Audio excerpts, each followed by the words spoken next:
Assalamualaikum teman-teman semua. Perkenalkan, nama saya Puji Kartini Rizky, NIM 1914070040.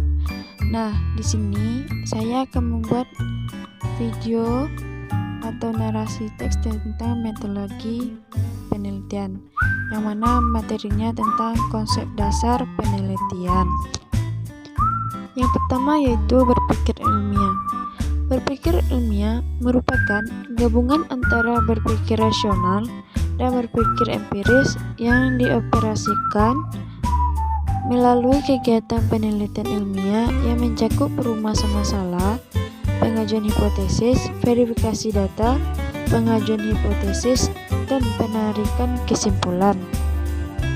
Nah, selanjutnya langkah yang harus diperoleh dalam proses berpikir ilmiah. Yang pertama, menyusun atau merumuskan masalah. Yang kedua, menyusun atau mengajukan hipotesis berdasarkan kajian teori yang relevan. Yang ketiga, melakukan verifikasi data. Yang keempat, melakukan pengujian hipotesis.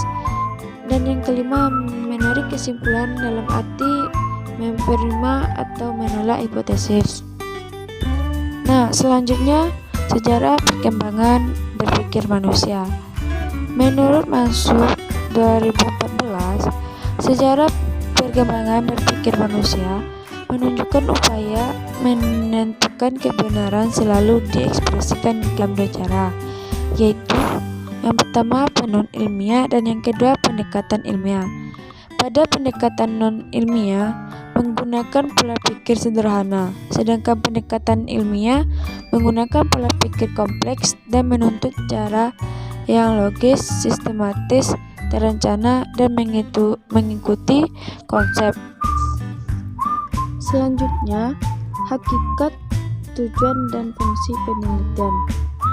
Pengertian penelitian pendidikan adalah cara yang digunakan untuk mendapatkan informasi yang berguna dan dapat dipertanggungjawabkan dalam upaya memahami proses pendidikan dalam lingkungan pendidikan, mulai pendidikan ilmiah, baik di lingkungan pendidikan formal, informal, maupun pendidikan non-formal. Selanjutnya, tujuan penelitian pendidikan. Tujuan penelitian pendidikan ialah merumuskan prinsip-prinsip umum atau penafsiran tingkah laku yang dapat dipakai untuk menerangkan, meramalkan, dan mengendalikan kejadian-kejadian dalam lingkungan pendidikan, baik pendidikan formal maupun informal. Selanjutnya, fungsi dari penelitian pendidikan. Fungsinya seperti berikut. Yang pertama, menemukan sesuatu yang baru. Yang kedua, mengembangkan ilmu pengetahuan. Yang ketiga, melakukan validasi terhadap teori lama. Yang keempat, menemukan permasalahan penelitian. Dan yang kelima, menambah khazanah pengayaan ilmiah yang baru. Selanjutnya, paradigma pendekatan ilmiah. Menurut Saratakos 1993, paradigma pendekatan penelitian dapat didefinisikan sebagai satu set proposisi yang menjelaskan bagaimana dunia dipahami, cara menyederhanakan kompleksitas dunia nyata, memberitahu peneliti dan para ilmuwan secara umum tentang apa yang dianggap penting, sah, dan rasional. Nah, untuk jenis-jenis paradigma ada dua, yaitu penelitian paradigma fungsional, yang kedua positivisme paradigma. Nah, paradigma penelitian dan pendekatan penelitian yaitu setiap pendekatan memiliki asumsi dasar yang berbeda. Asumsi dasar inilah yang kemudian memengaruhi perbedaan cara pandang peneliti terhadap sebuah fenomena dan juga proses penelitian secara keseluruhan. Asumsi yang dimaksud adalah ontologi, epistemologi, serta aksiologi. Selanjutnya yaitu karakteristik dan perbedaan jenis penelitian pendidikan. Nah, karakteristiknya ada 3 pembagian, yang itu perbedaan jenis penelitian. Yang pertama berdasarkan fungsinya, yang kedua berdasarkan sifat permasalahan, dan yang ketiga berdasarkan pendekatan yang digunakan. Nah, untuk berdasarkan fungsinya yaitu ada 3. Yang pertama penelitian dasar atau penelitian murni, yang kedua penelitian terapan, dan yang ketiga penelitian evaluasi.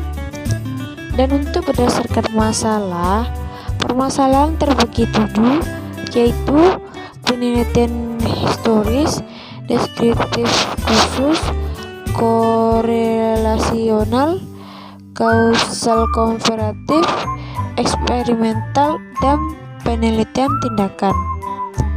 Nah, untuk pendekatan yang digunakan yaitu berdasarkan pendekatan yang digunakan ada 2 penelitian, yaitu penelitian kuantitatif dan penelitian kualitatif. Selanjutnya yaitu komponen-komponen dalam pembuatan proposal atau skripsi. Yang pertama yaitu komponen dalam eksperimen.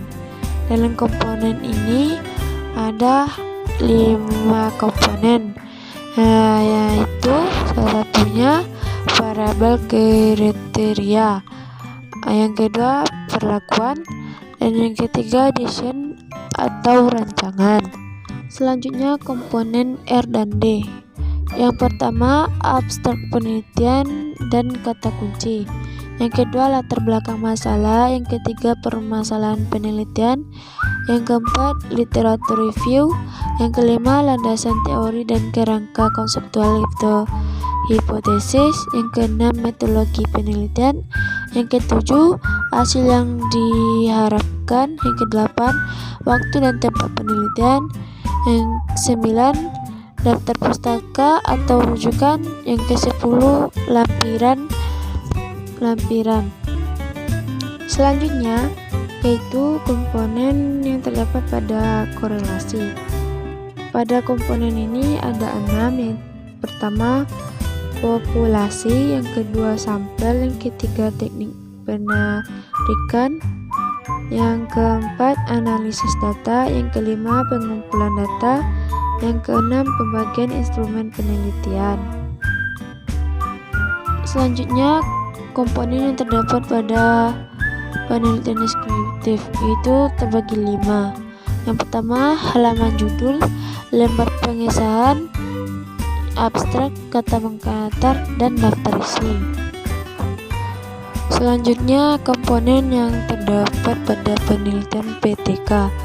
Yang pertama pada bab 1 yaitu pendahuluan, yang A latar belakang masalah, yang B tindakan, yang C rumus masalah, yang D tujuan penelitian, dan yang E manfaat penelitian. Dan pada bab 2 kajian pustaka, yaitu yang A kajian mengenai variabel, yang B kajian mengenai tindakan, yang C kerangka berpikir, yang D hipotesis tindakan.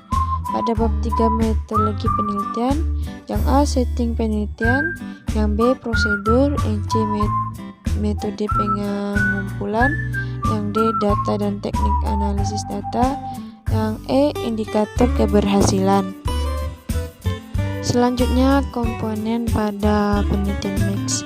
Yang pertama judul, yang kedua latar belakang, yang ketiga rumusan masalah, yang keempat tujuan penelitian, yang kelima kegunaan penelitian, yang keenam penelitian terlebih dahulu, yang ketujuh kajian teoretik, yang kedelapan hipotesis penelitian, yang kesembilan metode penelitian, yang 10 sistematika penelitian, dan yang ke-11 lampiran. Selanjutnya komponen kepustakaan. Yang pertama judul penelitian, yang kedua latar belakang masalah, yang ketiga rumusan masalah, yang keempat tujuan kajian, Yang kelima, manfaat kajian. Yang keenam, landasan teori atau telaah pustakaan. Yang ketujuh, metodologi kajian. Nah, sekian yang dapat saya sampaikan pada materi ini. Jika ada salah dan janggalnya, saya minta maaf.